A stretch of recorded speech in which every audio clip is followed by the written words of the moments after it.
भगवान शंकर के पूर्ण रूप काल भैरव एक बार सुमेरु पर्वत पर बैठे हुए ब्रह्मा जी के पास जाकर देवताओं ने उनसे अविनाशी तत्व बताने का अनुरोध किया। शिवजी की माया से मोहित ब्रह्मा जी उस तत्व को न जानते हुए भी इस प्रकार कहने लगे, मैं ही इस संसार को उत्पन्न करने वाला स्वयंभू अजन्मा एकमात्र ईश्वर अनादि भक्ति ब्रह्म घोर निरंजन आत्मा हूँ।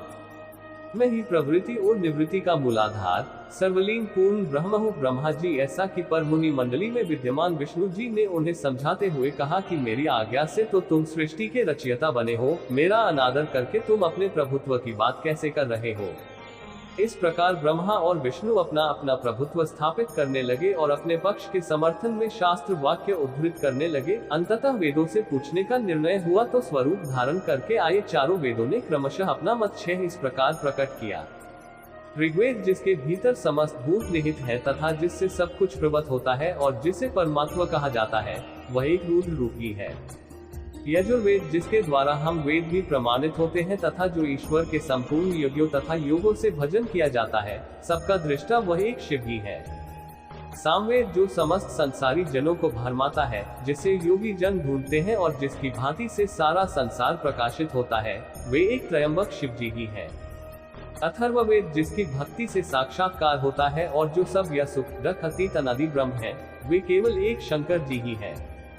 विष्णु ने वेदों के इस कथन को प्रताप बताते हुए नित्य शिवा से रमण करने वाले दिगंबर पीतवर्ण धूलि धूसरित प्रेमनाथ कुवेटाधारी सर्वावेष्टित वृपन वाही निःसंग शिवजी को पर ब्रह्म मानने से इनकार कर दिया। ब्रह्मा विष्णु विवाद को सुनकर ओंकार ने शिवजी की ज्योति नित्य और सनातन पर ब्रह्म बताया, परंतु फिर भी शिव माया से मोहित ब्रह्मा विष्णु की बुद्धि नहीं बदली। उस समय उन दोनों के मध्य आदि अंत रहित एक ऐसी विशाल ज्योति प्रकट हुई कि उससे ब्रह्मा का पंचम सिर जलने लगा। इतने में त्रिशूलधारी नील लोहित शिव वहां प्रकट हुए तो अज्ञानतावश ब्रह्मा उन्हें अपना पुत्र समझकर अपनी शरण में आने को कहने लगे।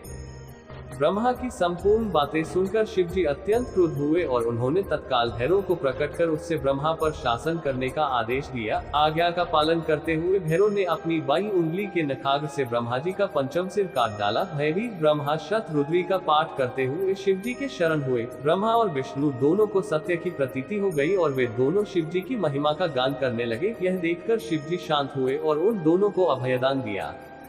इसके उपरांत शिवजी ने उसके भीषण होने के कारण भैरव और काल को भी भयभीत करने वाला होने के कारण काल भैरव तथा भक्तों के पापों को तत्काल नष्ट करने वाला होने के कारण पाप भक्षक नाम देकर उसे काशीपुरी का अधिपति बना दिया। फिर कहा कि भैरव तुम इन ब्रह्मा विष्णु को मानते हुए ब्रह्मा के कपाल को धारण करके इसी के आश्रय से भिक्षा वृत्ति करते हुए वाराणसी में चले जाओ। वहाँ उस नगरी के प्रभाव से तुम ब्रह्म हत्या के पाप से मुक्त हो जाओगे।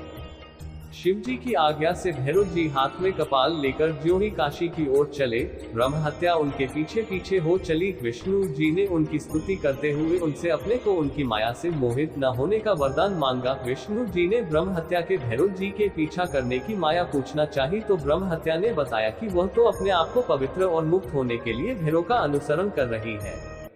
भैरव जी जो ही काशी पहुंचे त्यों ही उनके हाथ से चिमटा और कपाल छूटकर पृथ्वी पर गिर गया और तब से उस स्थान का नाम कपालमोचन तीर्थ पड़ गया। इस तीर्थ में जाकर सविधि पिंडदान और देव पितृ तर्पण करने से मनुष्य ब्रह्म हत्या के पाप से निवृत्त हो जाता है।